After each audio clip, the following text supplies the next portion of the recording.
ओम शांति। 23 जुलाई 2026 बाबा का साकार मुरली। मीठे बच्चे, बाप जैसा निरहंकारी और निष्काम सेवाधारी कोई नहीं। सारे विश्व की बादशाही बच्चों को देकर खुद वानप्रस्थ में बैठ जाते हैं। प्रश्न: बाप का कौन सा पैगाम तुम्हें सारे विश्व को बताना है? उत्तर: सभी को बताओ कि तुम दुख हरता सुखकर्ता के बच्चे हो। तुम्हें कभी भी किसी को दुख नहीं देना है। तुम सुखदाता बाप को याद करो, उन्हें फॉलो करो तो आधा कल्प के लिए सुखधाम में चले जाएंगे। यह पैगाम सबको देना है। जो इस पैगाम को जीवन में धारण करेंगे वह 21 जन्मों के लिए माया की बेहोशी से छूट जाएंगे। गीत: हमारे तीर्थ न्यारे हैं। ओम शांति। मीठे मीठे रूहानी बच्चे, इस गीत का अर्थ तो समझ गए। हम आत्माओं का वह बाप है, मुख है ही आत्मा। अभी तुम बच्चे जानते हो, हमारी आत्मा परमपिता परमात्मा के सम्मुख बैठी है। तुम्हारी शौल सुप्रीम शौल के सामने बैठी है। तुमको तो अपना शरीर है, इनको लौन लिया हुआ शरीर है। तो लोग मनुष्यों को यात्रा पर ले जाते हैं। भक्ति मार्ग के ढेर गुरु हैं। भारत में तो स्त्री अपने पति को भी गुरु ईश्वर समझती है। बाप बच्चों को समझाते हैं, तुम बच्चे हो ना, समझते हो हम बेहद की बाप के बच्चे हैं। बेहद का वर्षा फिर से लेने आए हैं। अभी हमें सतगति को पाना है। यह तो निश्चय है ना, सारी दुनिया दुर्गति में है, पतित है। पावन होने के लिए बुलाते हैं। तो भारत में कितने ढेर के ढेर गुरु हैं। कोई को 100 फॉलोवर्स, कोई के 500, कोई के 50 भी होते हैं, कोई के लाखों करोड़ों भी होते हैं। जैसे खोजो का आगाखा गुरु है, कितने उनके फॉलोवर्स हैं, कितना उनको रिकॉर्ड देते हैं। फिर भल कुछ भी करने वाला हो, लेकिन उनका मान कितना है। भक्ति मार्ग में गुरु अनेक है, फिर वह भी नंबर वार होते हैं। कोई की कमाई पदवों में होती है, आगाखा की कमाई बहुत है। उनको हीरो में तौल कर दान किया था उनके शिष्यों ने। एक तरफ हीरे, दूसरे तरफ उनका गुरु हीरे दान करते हैं। कितने हीरे होंगे। आजकल सोने में बहुतों को वजन कर देते हैं। दूसरा प्लैटिनम होता है, वह सोने से भी ज़्यादा कीमती होती है, वह भी वजन कर दिया था। गुरु का मर्तबा देखो कितना है। ऐसे गुरु लोग तो ढेर हैं। अब इस सतगुरु को तुम क्या देंगे? उनको वजन करेंगे, हीरे वजन कर देंगे। उनका वजन हो सकता है, उनका खुद का ही वजन नहीं। शिव तो है ही बिंदी, उनका वजन तुम क्या कर सकेंगे। यहाँ तुम्हारा गुरु कितना वंडरफुल है, सबसे हल्का, बिल्कुल ही सूक्ष्म है। तुम्हारा गुरु एक है। तुम जानते हो, शिव बाबा तो दाता है। भगवान कभी कुछ ले नहीं सकते, वह तो देते हैं। ईश्वर अर्थ दान सब करते हैं। तो समझते हैं दूसरे जन्म में इसका एवजा मिलेगा। कामना तो रखते हैं। अब यह तो है बेहद का बाप। इन जैसी निष्काम सेवा कोई कर नहीं सकता। निष्काम सेवा भी कैसी है। बच्चों को विश्व का सुखधाम का मालिक बनाते हैं। बाबा खुद थोड़े ही विश्व का मालिक बनते हैं। उनको कहा जाता है सुख का सागर, शांति का सागर, पवित्रता का सागर। बच्चों को हर एक बात अच्छी रीति समझाई जाती है। एक ही बाप से तुमको जीवन मुक्ति मिल जाती है। बाबा से स्वर्ग का वर्षा मिलता है।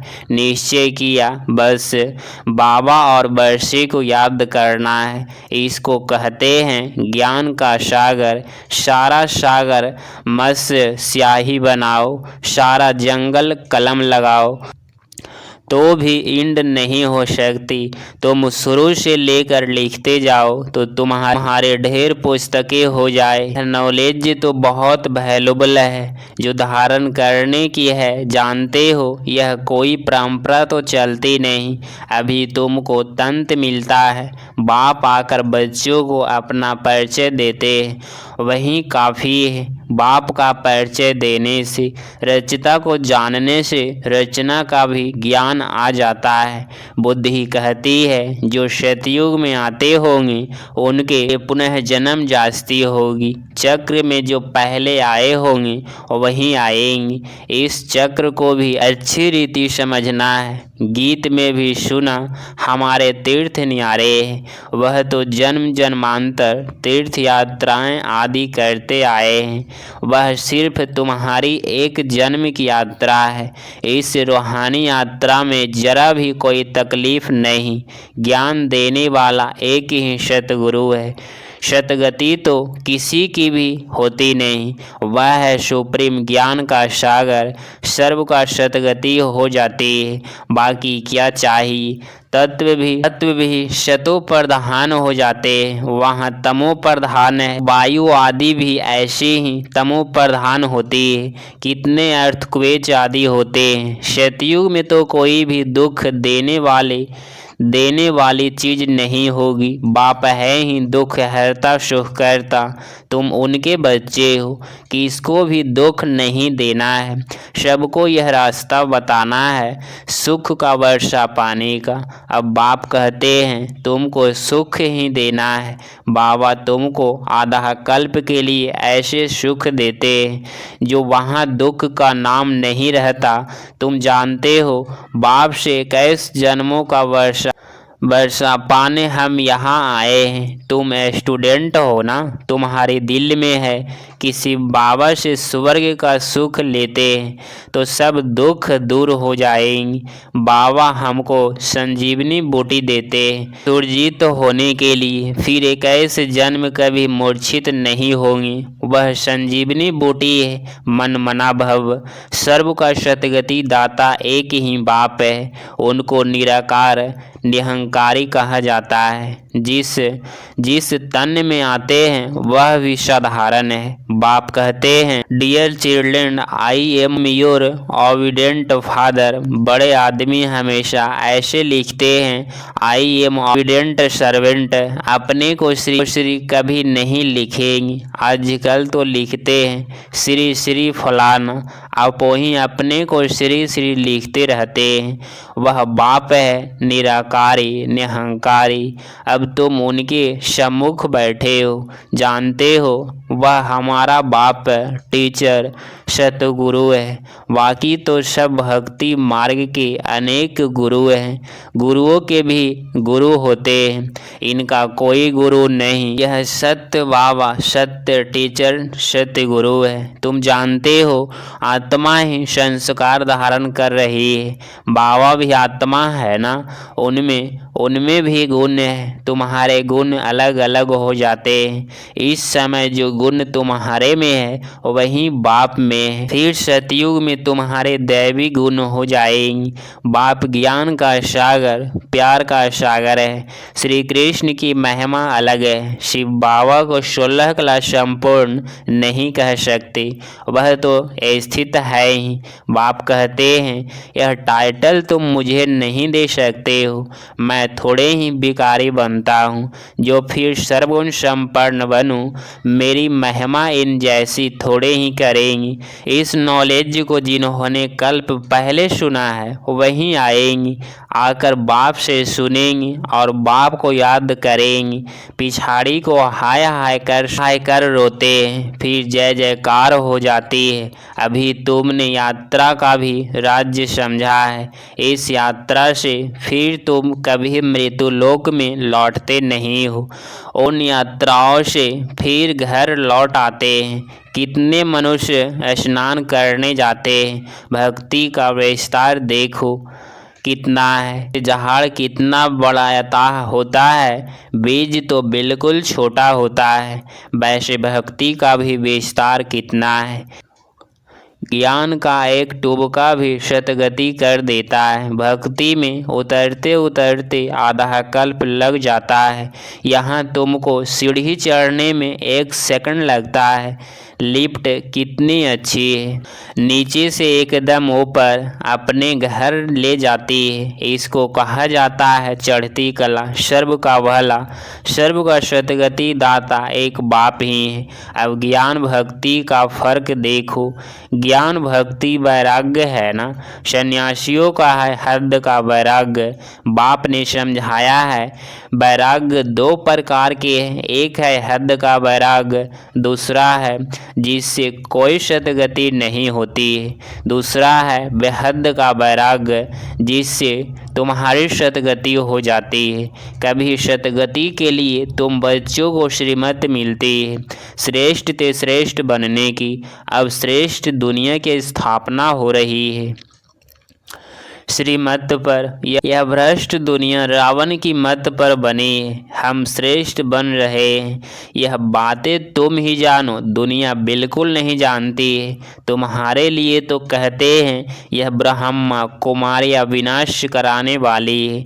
सचमुच विनाश हो तो होना ही है, इससे ही तो कल्याण होना है। कल्याणकारी बाप आते हैं तो महाभारी लड़ाई लगती है,